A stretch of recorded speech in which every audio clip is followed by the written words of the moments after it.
오늘 주시는 하나님의 말씀은 시편 27편 1절 말씀입니다.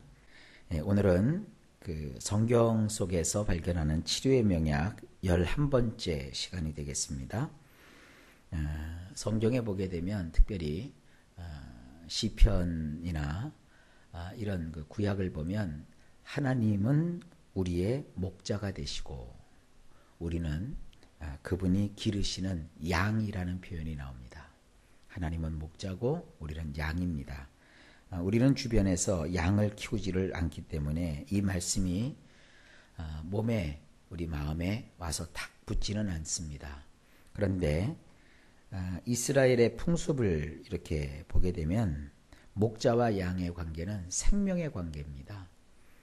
양은 목자를 알고 또 목자는 양을 압니다.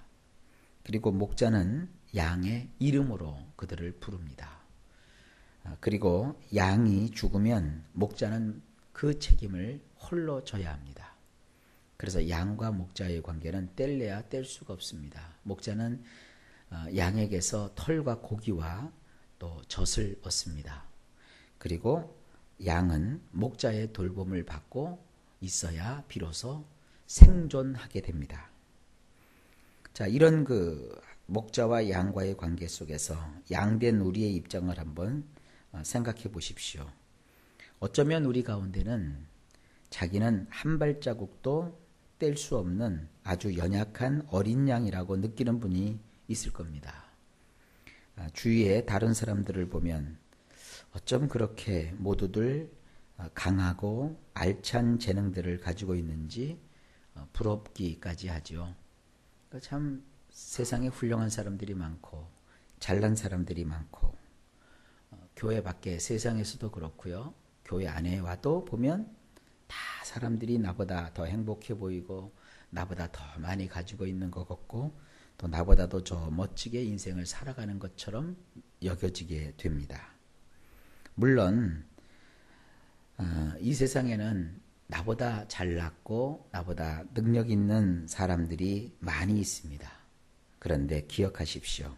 참으로 놀랍게도 하나님께서는 그가 보실 때 나 자신 혹은 여러분 개개인보다도 더 사랑스럽고 더 귀한 존재는 없습니다. 하나님은요, 나는 너보다는 그를 더 사랑한다. 또 나는 네가 가지고 있는 재능보다는 저 사람이 가진 그 재능이 더 좋다. 이렇게 하지 않습니다. 네가 가진 재능, 네가 가진 여러 가지 어떤 장점 혹은 단점, 그것은 나에게 문제가 되지 않는다. 나는 네가 내 앞에 있어 기쁘고 네가 나와 함께 있어서 행복하단다. 이것이 하나님이 우리를 향해 가지고 계시는 마음이에요. 이거를 알고 깨닫고 살아야 여러분 됩니다. 하나님 앞에 우리가 무슨 좋은 성적을 보여드릴 것도 없고 하나님 앞에 그야말로 세상 사람들이 야, 저 사람 성공했다 하고 막 이렇게 추앙하고 그 사람을 높이 받드는 그런 일로만 설 필요도 없어요. 근데 우리는 많은 사람들이 생각 속에 내가 이렇게 살아서 하나님께 영광이 되겠어? 하는 생각을 갖는단 말이에요. 그런 생각하지 마세요. 내가 존재하는 것 자체만 가지고도 하나님은 얼마든지 기뻐하세요. 그리고 내가 연약할수록 하나님은 더 나를 신경 써주세요. 내가 부족하고 내가 못나고 내가 모자랄수록 하나님은 더 안타까워하면서 내 옆에 계십니다. 하나님이 뭐라고 우리를 향해서 말씀하시는가? 성경 말씀을 한번 들어보세요. 이사야 40장 11절 말씀입니다. 그는 목자같이 양떼를 먹이시며 어린 양을 그 발로 모아 품에 안으시며 젖먹이는 암컷들을 온순히 인도하시리로다. 첫째, 하나님은 양떼를 먹이세요. 우리가 하나님께 먹을 걸 갖다 드리는 게 아니라 하나님께서 털과 젖을 얻기 전에 그 양을 먼저 먹여주세요. 그리고 두 번째로 어린 양을 그 팔로 모아서 품에 안으세요. 우리가 하나님을 안는 게 아니에요. 하나님이 우리를 안아주세요. 이걸 어떻게 비유하고 있느냐? 젖먹이는 암컷에 비유하고 있어요. 보세요. 젖먹이는 암컷들을 온순히 인도하시는 그런 하나님. 하나님은 마치 우리에게 젖을 먹여주시는 그러한 어미처럼 우리를 품에 품으시고 안아주시고 얼러주십니다. 이거를 우리 마음속에 깊이 생각하고 가슴 속 깊숙하게 느낄 수 있어야 합니다.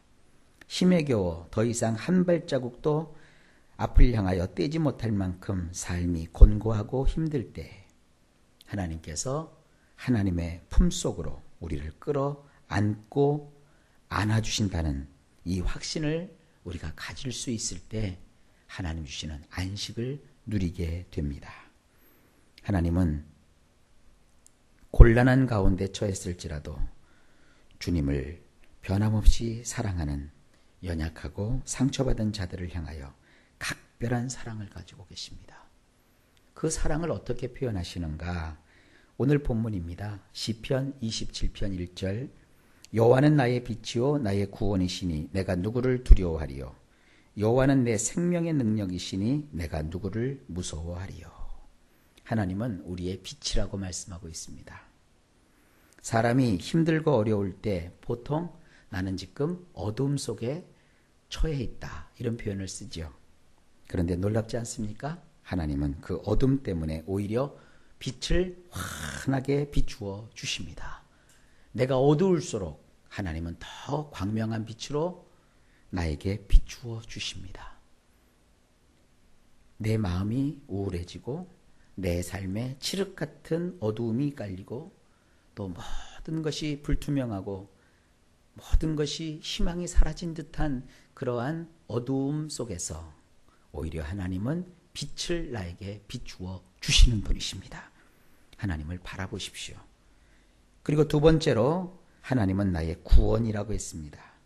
여기서 이 말하는 이 구원이라고 하는 것은 그야말로 예수천당 불신지옥 할 때 그 구원받아 천국 간다 하는 뜻도 있지만 그 뜻보다는 이런 뜻이 더 많은 단어예요. 도와주심, 나를 안심시키심, 나를 위해서 나의 원수에게 복수를 해주심, 나를 이기게 해주심, 이런 뜻을 가지고 있는 참 멋진 단어입니다. 이 모든 뜻을 포함하고 있는 단어예요. 하나님은 나를 도와주시는 분이세요. 하나님은 겁먹고 이 세상살이에 두려움을 가진 나를 안심시켜 주시는 분이세요. 나를 못 살게 하고 나를 어렵게 만드는 모든 세상 것에 대해서 마귀에 대해서 복수해 주시는 하나님이세요. 내 편이 되셔서 나를 위해 싸워주시는 분이에요. 그러니 결국 우리는 질 수가 없죠. 이기죠. 하나님과 함께하면 나는 패배자가 아니라 결국은 승리자가 됩니다. 그리고 세 번째로 여호와는 내 생명의 능력이시니 그랬습니다. 생명의 능력, 이게 도대체 무슨 뜻일까요? 가만히 생각해봐도 우리말을 가지고는 이게 잘 우리 마음속에 깨달음이 오질 않습니다. 이 생명의 능력이라는 것은 어떤 뜻이냐면 살맛나게 하는 강력한 원동력이라는 뜻이에요. 여러분 무엇 때문에 사십니까? 어떤 사람은 그래요. 나는 다 소용없고 저 자식만 있으면 돼. 나는 자식 위해서 살기 때문이지. 나는 다 필요 없고 이것만 있으면 돼. 나는 다 소용없고 저것만 있으면 돼. 우린 그렇게 생각하면서 살고 있지 않습니까? 그런데 오늘 시편 기자는 말합니다. 나를 살맛나게 하는 강력한 원동력은 하나님이시라고. 여러분, 하나님이 우리를 살맛나게 하는 우리 삶의 원천이십니다. 그러니 우리는 이 세상을 살면서 두려워할 것도 없고 염려할 것도 없어요. 우리 성경은 누구를 두려워하리요?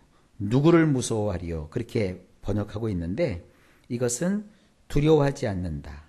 무서워하지 않는다는 것은 염려하지 않는다. 이런 뜻입니다. 하나님을 바라보십시오.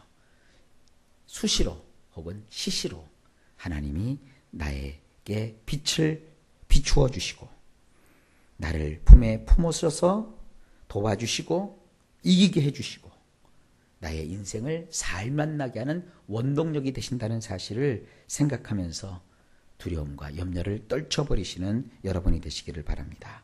기억하십시오. 하나님의 사랑의 빛이 언제나 나를 비추고 있습니다. 인생살이 가운데 하나님은 나를 그의 품으로 가까이 끌어 푹 품에 안으시고 이끌어 가십니다. 이런 하나님의 은혜를 우리가 잊지 마시고 그 사랑 안에 거하셔서 뭐든지 의미가 있고 행복한 나날이 되시기를 예수님의 이름으로 축복합니다. 기도합니다. 하나님 감사합니다. 우리 하나님께서 우리에게 어떤 분이신가 하는 것을 잊지 말게 하옵소서. 내가 생각할 때 내가 보기에 하나님이 느껴지지 않아도 하나님은 나의 목자가 되셔서 나를 품으시고 나를 안아주시는 것 감사합니다. 오늘도 말씀을 통해서 이와 같은 사실을 확인했사오니 우리가 인생을 살면서 혼자가 된 것 같고 어려움과 어두움 속에 빠진 것 같다 할지라도 내 감정과 내 상황에 집착하지 말게 하시고 나를 품고 계시는 하나님의 품을 깨닫게 하여 주옵소서. 그래서 두려움 없이 염려 없이 이 세상을 삶을 살아 누리게 하옵소서. 우리의 살만 나게 하는 인생의 원동력이 되시는 우리 구주 예수님의 이름으로 간절히 기도하옵나이다.